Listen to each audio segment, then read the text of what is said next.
to CIO Horizon 2025. We are live from Missouri, and today we have Mr. Ashish Koul from Rapyder Cloud Solutions. How are you, sir? I'm awesome. I think we had a good day meeting a lot of customers today, and it was a good event so far. So, talking about the event and as a sales leader, what challenges do you see in hiring the right talent? And that's a topic which is very close to my heart because any business is built by the team, and hiring the right talent is most important part of it. So the challenges as a sales leader that I see is first you need to identify the right people, and we're in the cloud space, on cloud, Gen AI, DA space. This started kind of flourishing from 2014-15 onwards. So obviously you can't get resources which are cloud ready, you know, who have awesome connects in the market. So it's a mix. Either you have a, let's say I have to hire for enterprise team, then I may have a guy who is deep in enterprise, but maybe have lesser knowledge about cloud and AI. So I think that is a market fitment issue that we see. But if people are coached well, trained well, definitely they can become awesome resources. So that is the challenge primarily that we see in hiring. Number two challenge that I see is sales is a very low entry barrier space. Uh, Having said that, there is no.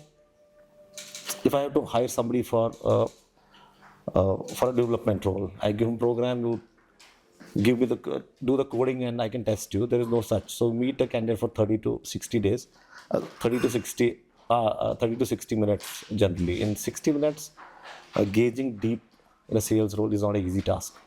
So while we definitely look at different skills that the guy should have, but one key parameter that I see is how is the energy in the guy.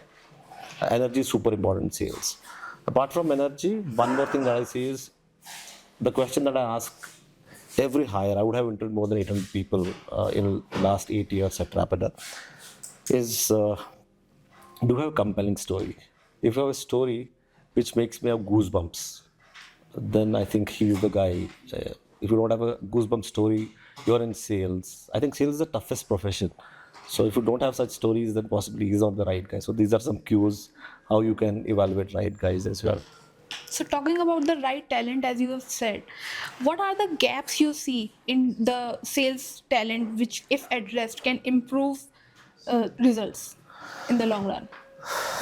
So typically, I see two areas, which some sellers have, but I think a lot of them don't have. Is self-learning attitude. This is one of the questions which I'll ask everybody I'm hiring.